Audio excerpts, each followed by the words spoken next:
Hello, you're watching Vnews Bulletin of New Hanoi, and now the headlines as usual. Party General Secretary receives Lao official. Prime Minister meets Dutch Queen, parliamentarians. Hubin exports first batch of Zine Pomelo to UK. Party JRC catering workshop on December 13th hosted a reception for a delegation of the Commission for Information and Education under the Laos People's Revolutionary Party Central Committee. The Lao delegation, led by Comrade Kham Phan Philnyavong, head of the Lao Party's Commission for Information and Education, is on a working visit to Vietnam. Welcoming the Lao guests, General Secretary Chang emphasized the importance of the theoretical work for the national construction and defense in each country. Chang also praised the cooperation between the two sides in this sector. Briefing the House about the outcomes of his talks with his Vietnamese counterpart Nguyễn Trọng Nghĩa, Comrade Kham Phan Philnyavong expressed his thanks to the support and assistance that Vietnam has given to Laos over the past time. The guest also informed the Vietnamese party leader about the ongoing projects of cooperation between the two Information and Education Commissions, including the writing and publishing of a book on the Vietnam-Laos special relationship. Prime Minister Phạm Minh Chính is in the Netherlands for an official visit. We joined the government leader to see how his trip is processing. On December 12th, Prime Minister Phạm Minh Chính met Queen Maxima of the Netherlands. Vietnam always attaches importance to the bilateral friendship and multifaceted relation with the Netherlands, Chính said, expressing his hope that the royal family and the Queen will continue supporting efforts to boost the two countries' relations and its financial aid and technical transfer to Vietnam. For her part, Queen Maxima said she is impressed by Vietnam's positive achievements in socio-economic development. She stressed that she will continue supporting Vietnam in implementing sustainable development goals.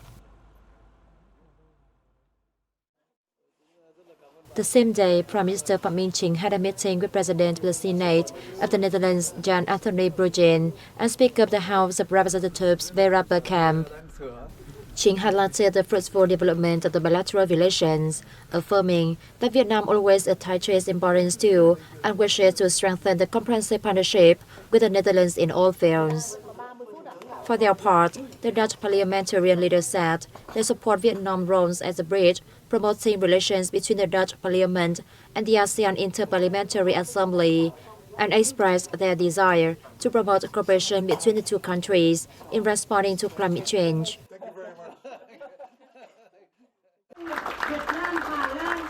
Also on December 12th, Prime Minister Phạm Minh Chính attended the Vietnam-Netherlands Business Forum. Speaking at the event, Prime Minister Chính said there are firm foundations for Dutch firms to continue investing in Vietnam. On the cooperation principle of harmonious benefits, share risk, Prime Minister Chính asked Dutch investors to understand Vietnam's policies to invest or expand investment in the nation, especially in the fields of agriculture, logistics, and green and digital transformation. At the forum, Prime Minister Chính and delegates witnessed the signing of cooperation documents between the Vietnamese and Dutch businesses and partners. On December 13th, Prime Minister Phạm Minh Chính had a cooking session with representatives of the port of Rotterdam in the city of The Hague.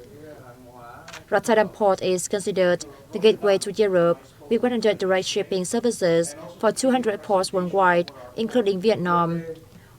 Prime Minister Chính said Vietnam has a desire to develop an international transshipment port and asked Rotterdam to support Vietnam in this effort. His proposal was welcomed by the port representatives. That is the last activity of Prime Minister Phạm Minh Chính in his official visit to the Netherlands. On the same day, Prime Minister Phạm Minh Chính left the country and embarked on an official visit to the Kingdom of Belgium.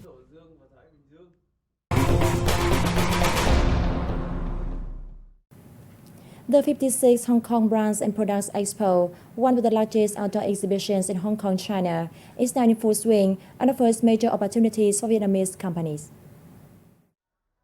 Open from December 9th to the first day of 2023, the 56th Hong Kong Brands and Products Expo features over 860 outdoor booths showcasing food and beverages, cosmetics, home furniture, toys, and other goods. The Hanoi Trade Joint Stock Corporation, HAPRO, from Vietnam is participating for the fourth time and is the third largest sponsor for the first time. Local people are showing an increasing interest in Vietnamese specialties such as fish sauce, chili sauce, and pepper, leading to a rise in the number of products sold in the market. I love Vietnamese food very much. I am very happy to have bought some of my favorite products at the expo for my family. The scale of the fair this year has almost returned to pre-pandemic levels. This reflects the fact that many social activities are getting back to normal and business confidence is gradually being stabilized.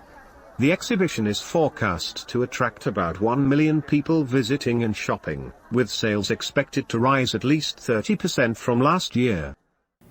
Vietnam has been continuously listed among the RIP 30 countries and territories with the largest import and export value on a global scale, according to the rankings compiled by the World Trade Organization.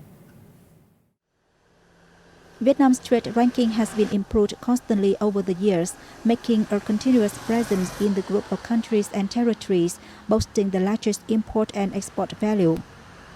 As of mid-December, Vietnam's total import-export value reached $700 billion.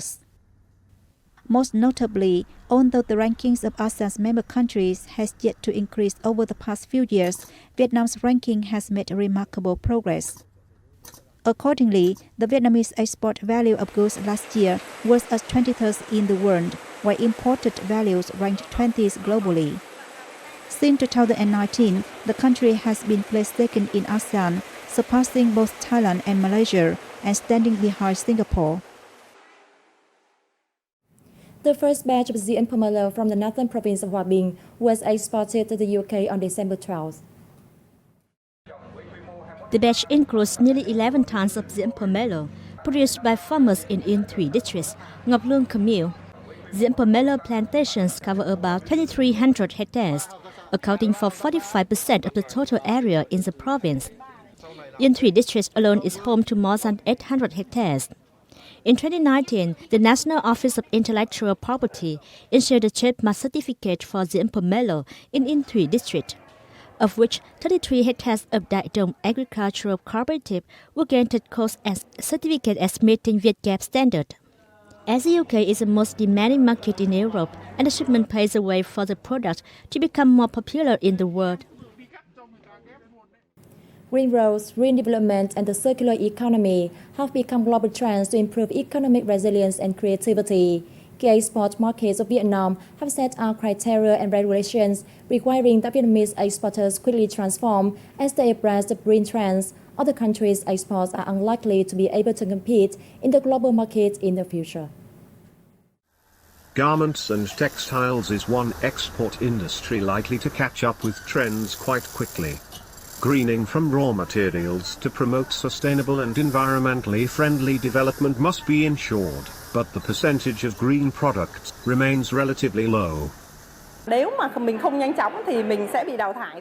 If we cannot keep up with the changes, we will be left behind. So when starting to switch to green products, we must cater to customer demands. Previously, green and sustainable standards were only seen in high-end segments, but they have now become a common requirement in many major export markets. Given such trends, businesses have been urged to change their mindset and strategies and pay greater attention to green global supply chains. If Vietnam decides to stop investing in coal-fired power generation and switch to wind power, it is likely to attract more investment. Vietnam has a very good chance of drawing in investment in green power generation and the green economy. Vietnam holds a great deal of potential to develop a green economy. However, the high investment cost for green production means the presence of green products remains quite modest.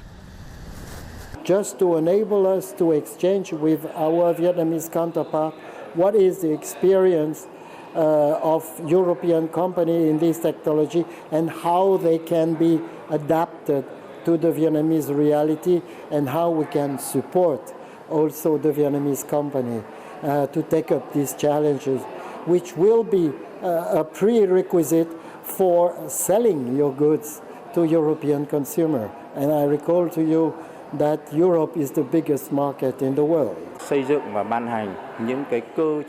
We need to pay special attention to the circular economy, as well as mechanisms and policies to help businesses switch to green production and meet green standards in export markets. Once mechanisms and policies have been developed, the Ministry of Industry and Trade will coordinate with other relevant ministries and sectors to implement a program on supporting capacity building at Vietnamese enterprises, so they can meet the green trade.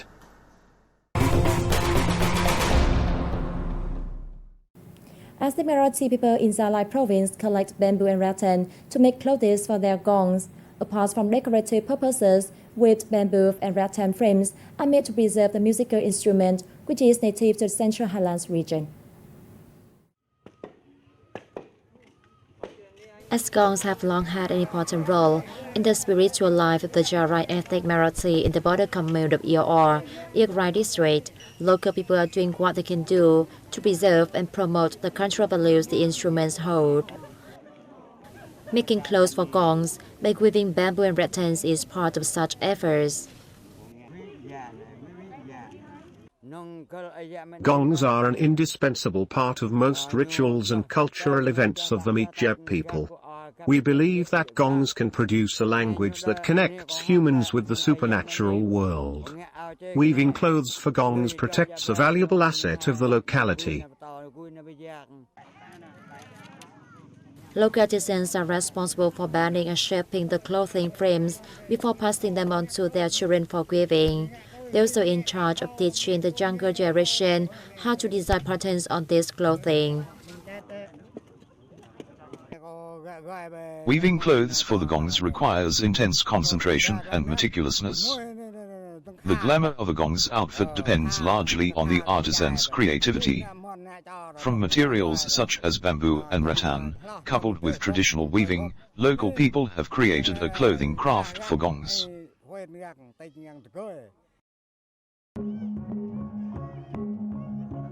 With passionate love of gongs, the Mi'kmaq people have taught their children how to play them and preserved the traditional instrument so that the gong culture will never fall into oblivion. Weaving clothes for gongs not only helps protect the gongs, but also preserves the traditional culture of ethnic minority groups in the Central Highlands region.